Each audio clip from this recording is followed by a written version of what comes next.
Okay, so we're going to get super technical here. Let's do it. So your brain, your body is a power plant.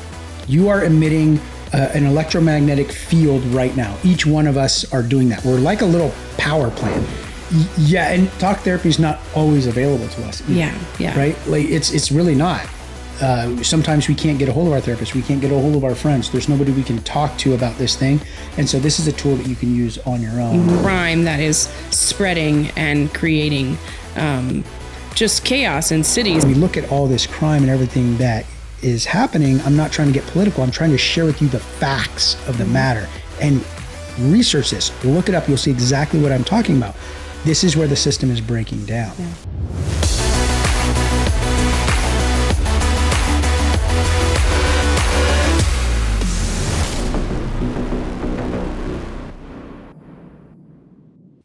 Well, welcome to the next episode of the Mental Health Janitors, where we help you clean up the mess in your head. I'm your host, Sgt Q, and with me, as always, Doc Jess. Welcome. So we've got a great episode for you guys today. We're going to be talking about the new advancements, which is going to be binaural beats. Am I saying that right? Binaural beats? I think so. Okay, binaural sounds or binaural beats. Binaural beats, binaural sounds. You can Google it. We're going to be talking a little bit about that and healing and trauma. We're also going to be talking about the increased crime that we've seen here in the US and really across the world. How the pandemic made this perfect storm for riots and unrest, and then the new laws that came out, and how all of that has culminated into increased crime that we're all seeing in our communities. There's not one community that's not been affected by this. Then we're going to go into the tools for your toolbox, which we're going to actually use the binaural beats. We're going to go through and use that. Jess is going to put me through a process of how to use that when it comes to counseling and therapy and how you can use it at home.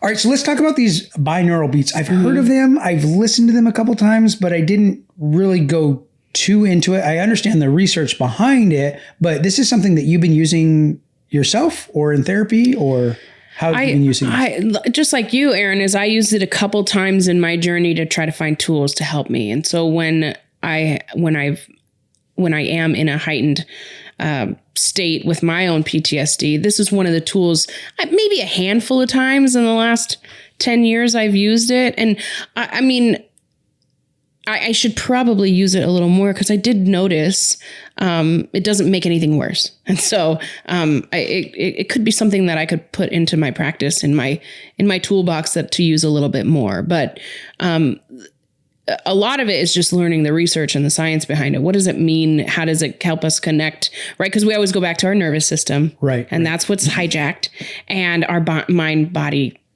spirit connection. Right. And so how it works. So when you use these binaural beats, there's a ton of stuff on YouTube that you can just listen to for free, but it's not going to work really well unless you have noise canceling headphones on, or any headphones really. Noise canceling is the best because then you're just getting the beats.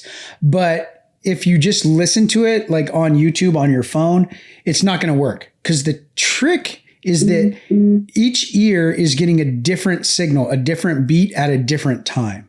And that is really the trick of it. And so what happens is your brain is going to hear a beat on the right side, but not on the left. But it's going to imagine the beat on the left to match with what's on the right. And it keeps going back and forth. And so some of the sound you're actually hearing, and some of it you're imagining. Because it's the signal is challenging the brain to find out where it's coming from. And so you're activating both sides of the brain at different times, at different intervals, which brings you into what's called the theta range of your brainwave activity, which makes you more calm and coherent. And it can also help you with therapy or with meditation. So is this something that you've tried in your practice with patients before? I haven't, not yet. Is it something that they really train you on, or is it that new? No, I was never trained on it. And to be honest, right now, I don't have on my caseload super traumatic experiencing clients. But it is something that I would like to put into practice when I do come across clients with some trauma. And so it'll be interesting today working with you and to see how how it affects you. Okay. Yes. As you guys know, we're going to actually take this thing from theory to reality, where I'm going to go through this therapy with Jess. So I will be the first one Yes. that you do this therapy with. Oh, that's terrifying. Okay. So how this works in the brain. So when you experience trauma and you're having these trauma responses, typically it's going to be on one side of the brain is going to become more active than the other. So you're going to be out of balance. Remember, you have two hemispheres in your brain. And so one's going to be overused and the other one's going to kind of like be in neutral. So with the binaural beats, activating each side of the brain simultaneously or at different intervals, it's going to try and bring that back into alignment. So that way you're using both sides of the brain so you feel more balanced. And then when you go outside of using the binaural beats, you've gotten a little bit more balance in how your brain is functioning and operating. That's the theory behind why sound, it's called sound therapy. It's one of many sound therapies, why it works. There's other sound therapies where they say, oh, it's the resonancy of the frequency because your brain is putting off. Okay, so we're going to get super technical here. Let's do it. So your brain, your body is a power plant. You are emitting an electromagnetic field right now. Each one of us are doing that. We're like a little power plant. So if you remember the movie Matrix, they were farming humans in those pods because it is true, we are like little power generators. We generate power. And so if you can harness that power, that's what the robots were doing, is they were harnessing the power that the human body gives off to be able to power their society. So are you saying the Matrix is a real story? I'm just saying I'm not saying it's a real story. What I'm saying is that the science behind the farming of humans for power, there's truth in that. It can happen. That's when we talked about grounding, where you take your shoes off and you walk with your feet on the ground. It grounds you because you're full of energy and it draws that out of you. So you are a little power plant. You are emitting an electromagnetic field, an EMF. And so when that happens, when you have trauma, it's kind of like a short circuit that's happening in your electromagnetic field. So there's sound therapy out there that says, well, your brain is in these waves, right? Beta range, alpha range, theta range, and all these different range, this frequency that your thoughts, feelings, and emotions are traveling on. And if we can access that with sound, we can help you. So I understand the theory behind it. I just haven't seen it in practice.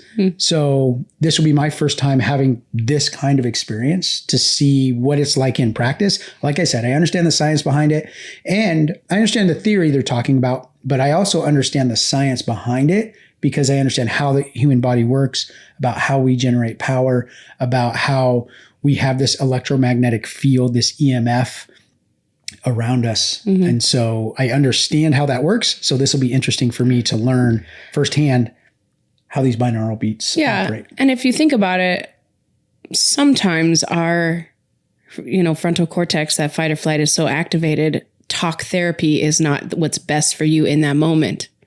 And so this could be a pretty resourceful tool when we're activated to a point where talk therapy is not appropriate in that setting.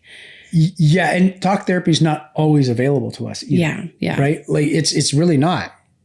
Sometimes we can't get a hold of our therapist. We can't get a hold of our friends. There's nobody we can talk to about this thing. And so this is a tool that you can use on your own as well to try and, we'll find out. We'll see. Yeah. But that's why it's out there available on YouTube, and all these people use it because it's something that you can just use on your own. When I went through The Blocks, that reality show, season 7, it's out right now. So if you haven't seen it, you can check out The Blocks. You can watch it on Prime.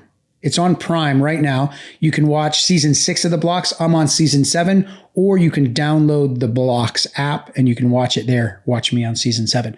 But in the app, when you download the Blocks app, they have these binaural beats right there. So Wes is something that he uses and around his mental health journey. And when I was there, I got to actually talk to him about his mental health journey. And this is something he uses and finds value in. And so he added it into the app that he created for the Beta Blocks. Nice. That's amazing. I'll be looking forward to that. So check out season 7 of The Blocks. Another shameless plug by myself. So Walter Reed, actually the government is now using this at Walter Reed to help veterans with PTSD. So this is becoming more mainstream. So it's definitely worth looking into. So let's transition from that into our current events, the crime, the overwhelming crime that we've seen over the last 4 years. Yeah. And, the crime is exponential, and also just the state of our cities and the homelessness. Not that we'll get into that, but the crime that is spreading and creating just chaos in cities. I mean, I remember Christmas shopping last year, and every time I went to a Ross or a Marshall's, there was somebody walking out with a ton of stuff that they were stealing every single time. And it was, they put out the new law that something under $800 isn't, they're not going to prosecute it. Not going to prosecute it. And so just people were going crazy with that new law, just stealing stuff. And not just that, just mental health is down. And so anytime mental health is down, violence goes up. And that's just the nature of the beast when it comes to crime and mental health. Yeah, we really had this perfect storm of civil unrest for some of the things that happened in the news media where it was, police brutality or police killings, police shootings. These things had been happening for a long time. It's just they came to this flashpoint. And I think it's because we had this perfect storm. We had these elections that were coming up that were super critical. We had these injustices that had happened and not been dealt with, and they came to a head at the same time. And so you had all of these things going on. And then there was this pandemic where everything got shut down, except for the protests and the riots, right? Like they didn't get shut down, but everything else got shut down. So now you've taken people away from their ability to socialize, their ability to make money. There's a lot of fear and uncertainty. So we had this perfect storm of all these things culminating at the same time, and it became this flashpoint. And the government response was they didn't want to crack down super hard, which would have been bad, right? Would have been very authoritarian and dictatorship to crack down really hard on all of this stuff. But in my opinion, they went the complete opposite direction, which was totally wrong as well, which was to do nothing. Just hands off. Anybody can do whatever they want. And they allowed... Not in reference to COVID, but into the crime. Into the crime. Right. Yeah, not into COVID, but into the crime. Sure. Where, okay, we're just going to take hands off. We're not going to do anything. We're going to tell the police that you cannot pursue suspects anymore. You cannot actively search for people. These things are no longer crimes. We're going to decriminalize drugs. We're going to decriminalize crime. If they go and do a property crime, you're not going to chase after them. We're only going to go after the big crimes, murders. That's all we're going to do.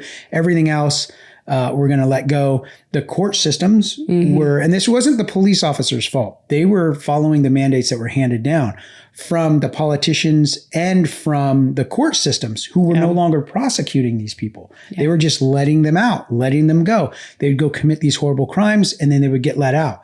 And so what these criminals learned very quickly was that they could do whatever they want. They could get away with anything. And so all these lower level criminals started escalating up. Because and you can look this up. This part is not my opinion. This is fact. For the last couple of years, what they did, because the court systems were so backlogged when it came to court cases, because they shut the courts down during COVID. So they had a huge backlog. So what they did is they said everybody who was a felon who wasn't violent. So if it was a violent felony, you still got charged. But anybody who had a non-violent felony, they all automatically got reduced down to a misdemeanor. And anybody who had a misdemeanor didn't even go to court. They just got pushed out, basically like expunged. Now, there's probably a few cases that didn't have that happen to them. But by and large, that's what happened here in Washington State. Yeah. You had this huge backlog, and then all these criminals got pushed out and they went right back to doing these crimes because they realized quickly there was no ramification. There's no ramification for this bad behavior. Yeah. And who becomes the victim of that? The rest of us. Yeah. The polite society becomes the victim because we become a victim twice. Once of the criminal who victimized us, and again of the system, because now there's no justice for us when we've become a victim of a crime. And so we become victimized twice, which then just exacerbates the entire situation when it comes to looking at this crime as a whole. And so that some of that was my opinion, but that last part is fact. You can look that up. That's exactly what they did in the court systems. And it's why we're in the mess that we're in right now. Yeah. What was your experience during this time and with crime, Jess? During what? The last 4 years? Other than experience it, Christmas shopping. I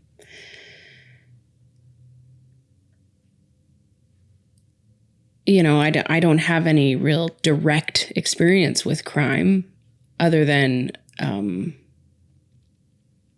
it affecting financially our society, and my groceries are up. And I mean, it has to, I know it's not directly related to the crime.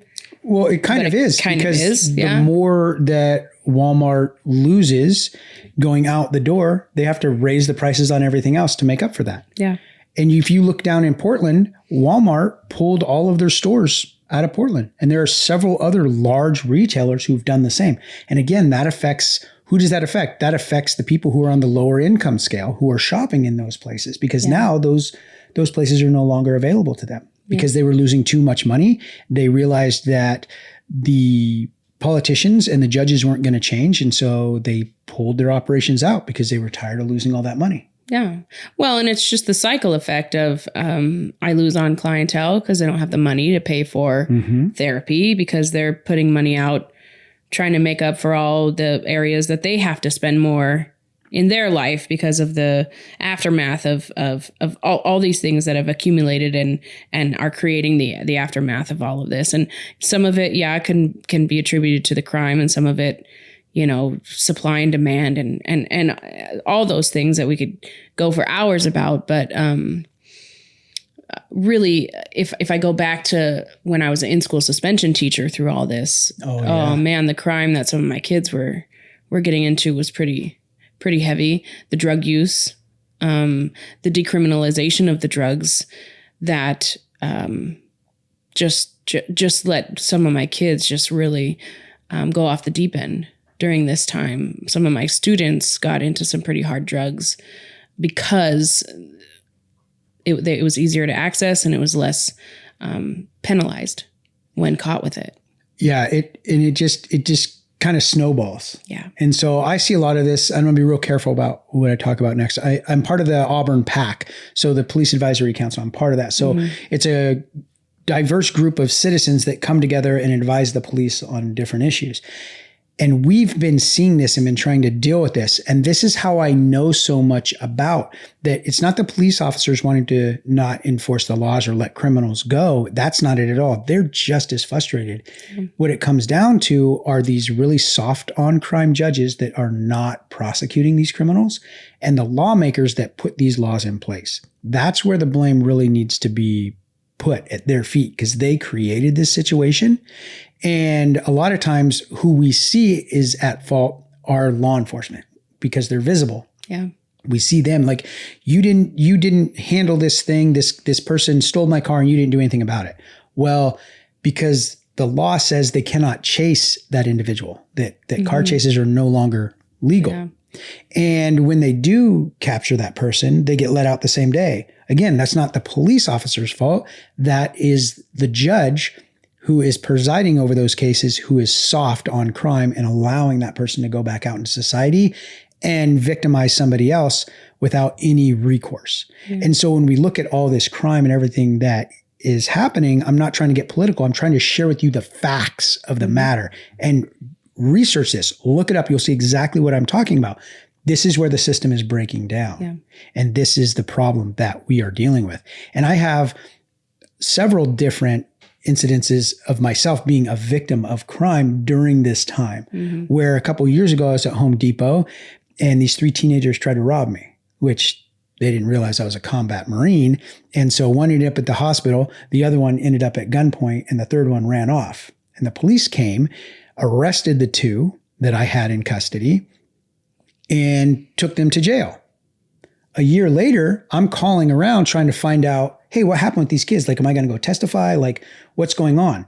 I was never contacted by a victim's advocate, which I should have been. I was never contacted by the prosecutor's office, which I should have been. I had to call the police, and then they had to get me to this other department that got me to this other department. And they told me, oh, well, we decided because they're juveniles that we weren't going to prosecute them. We were going to send them to this place called restorative justice. It's this new thing, restorative justice. I said, oh, that sounds great. What is that? Is that like a work release program? They got to do community service? I said, well, no, they've got to go take these anger management classes and they've got to do these things and do these things. I said, oh, great. Well, what are the metrics for success? They didn't have them. They couldn't tell me the metrics for success. I said, okay, so then if you don't have metrics for success, what are the rules? Like, how often do they have to show up? What do they have to do? They said, well, because of COVID, everything's gone virtual. I said, great. Well, how are you tracking this? Well, we're really not.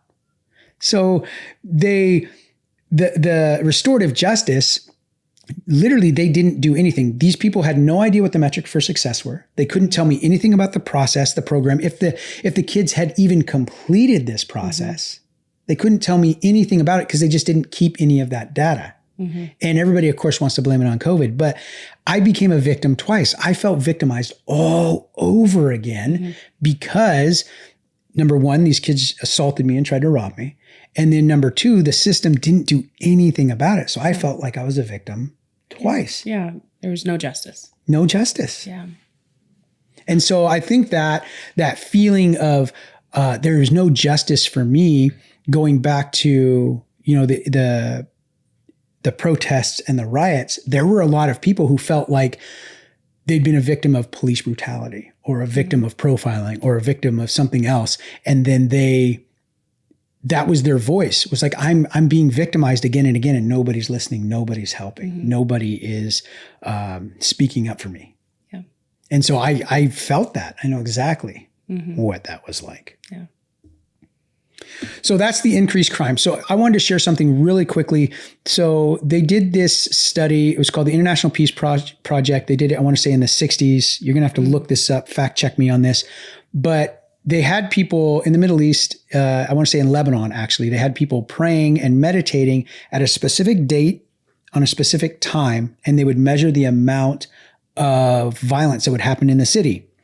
And every time that they did this, and I will put the study inside, because I may be getting some details wrong, inside of the show notes.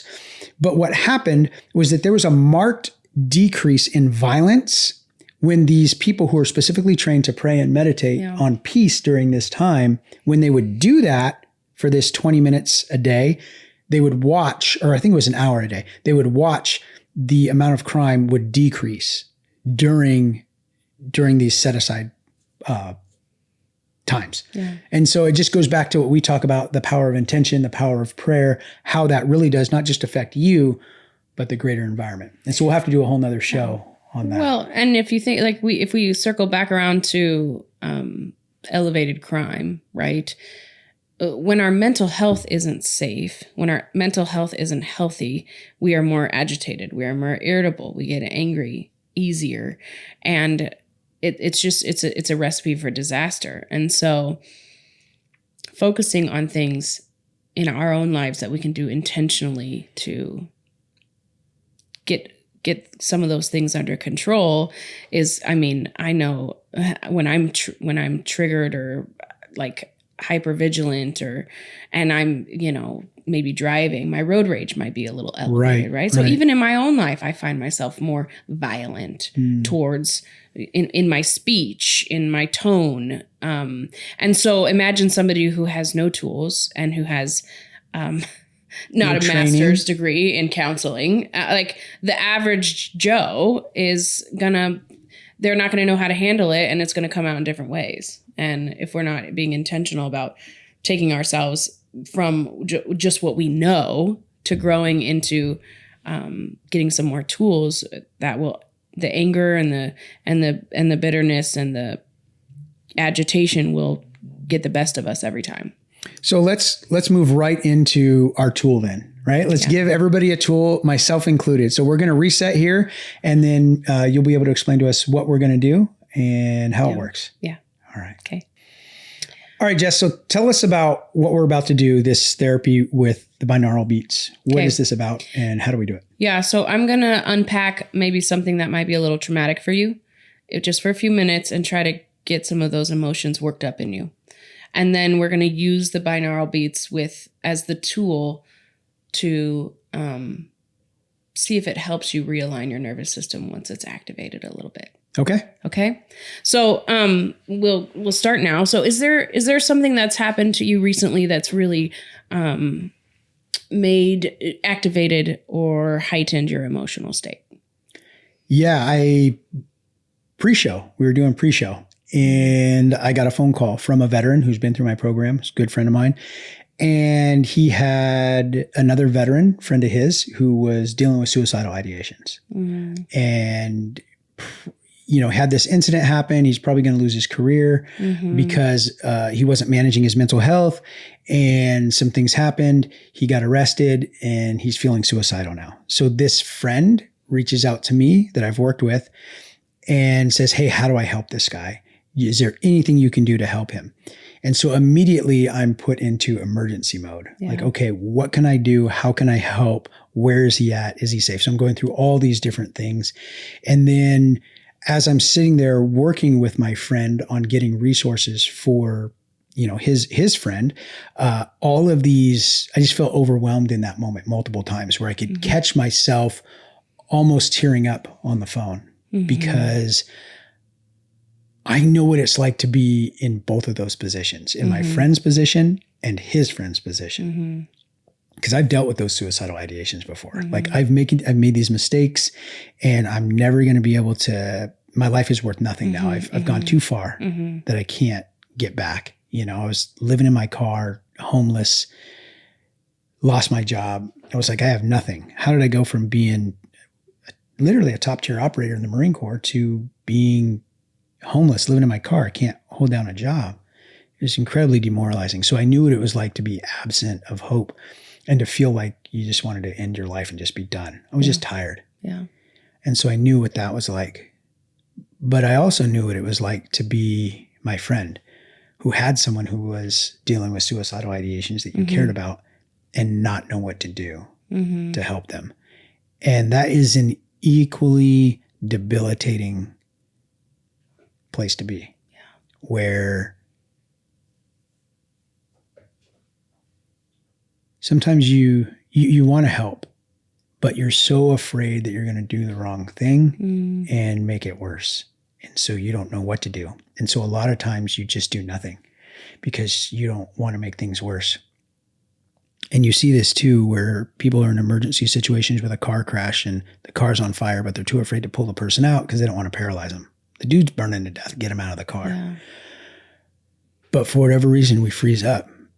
And so I've been in both of those positions. And so it was really difficult. And you had to help me through that earlier today with the rain. We went through the rain. And that was really triggering for me on both of those sides. It sounds like you started your day today kind of in crisis mode. Yeah. What is it like for you to go to start your day in a crisis mode? It feels like chaos. It feels like being in the middle of a hurricane. Everything is just flying by you at 100 miles an hour, and any one of those things could kill you at a moment's notice. That's kind of what it felt like this morning. Did you feel like you were present, ready for your day? Or was other things going on to distract you? So it's a Monday, so that comes with its own challenges, right? Being a Monday, and just had a lot of other things going on. This really had no warning for this. And so that shock to the system, I think, played a part in it too. Because it's not like something I knew about. It was something brand new. Got a call, took the call in the middle of our pre-show. And I felt like it derailed me, for the first half of us working together today. Yeah. I even think I mentioned it. I said, man, I just feel out of sorts today. I feel off. I'm sorry. Yeah. Because I just couldn't get I was going through the motions, but I wasn't present. I felt like my brain was don't want to say spinning out of control, but spinning up all these other scenarios to try and create solutions for problems, I guess. Yeah. I was, in crisis mode. Crisis. Wondering if you did enough.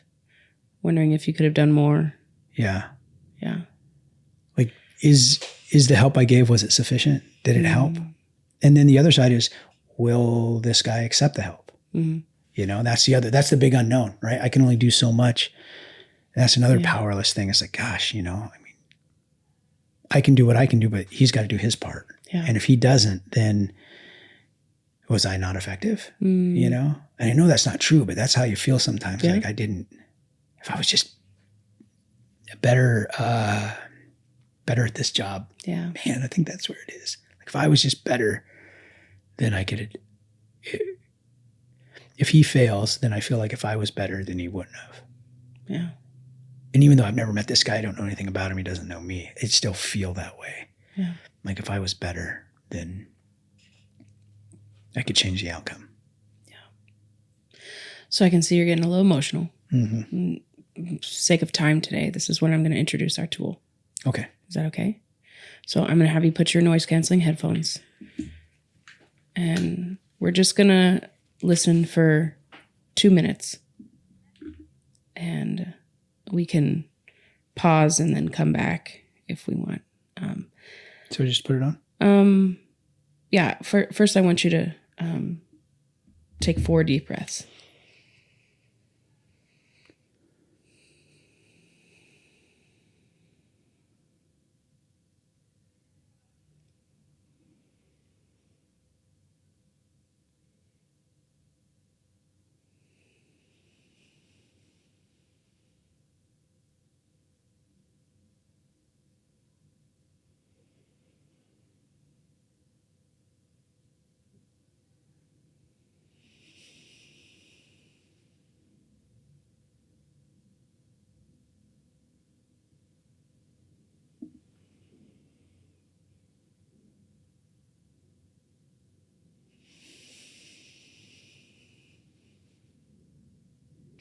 During the morning podcast, Aaron received a call from a veteran who was trying to help another veteran who was suicidal.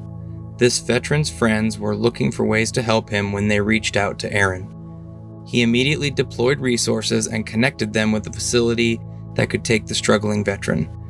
These few moments in this high-stress situation caused Aaron to relive memories of the times he felt suicidal and memories of times he was helping struggling veterans who were suicidal.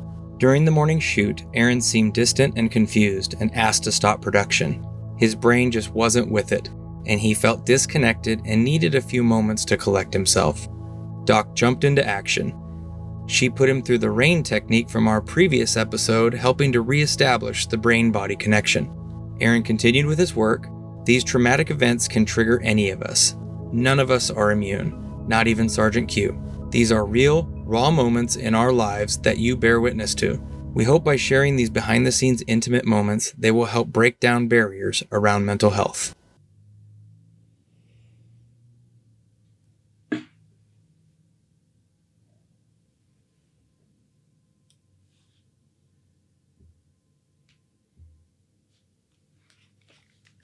That was 2 minutes?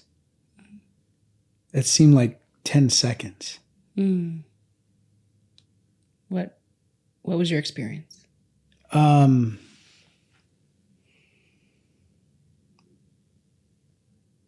don't know. I felt like I could have been in there for an hour. If that was 2 minutes, like that felt like 10 seconds. Okay, so in the beginning, it was a little distracting because I'm hearing here, and it's kind of like ebbing and flowing.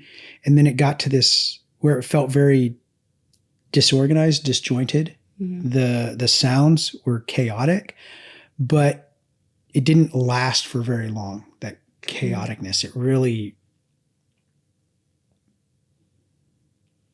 It almost became like an orchestra where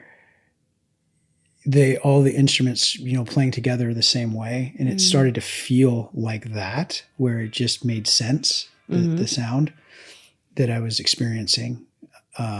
And it just felt very calming, very peaceful. And when you touched my shoulder, I was like, okay, that was weird. Like something happened. And I looked down, it's been 2 minutes. I said, wow, that was 2 minutes. It literally felt like 10 seconds, almost like time had stood still for me for some reason.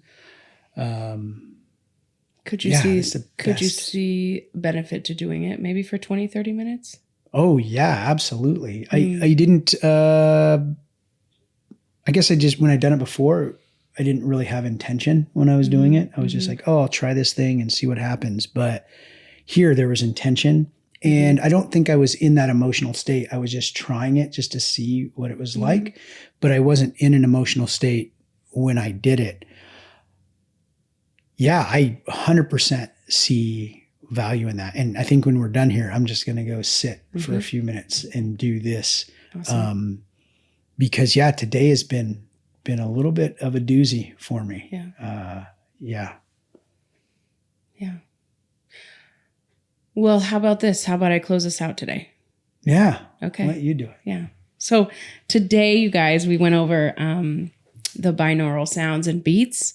We went over our increased crime and what that looks like and what that's looked like for the last couple of years with this just storm of events that have happened, how it's affecting all of us together, globally, culturally, individually with our families.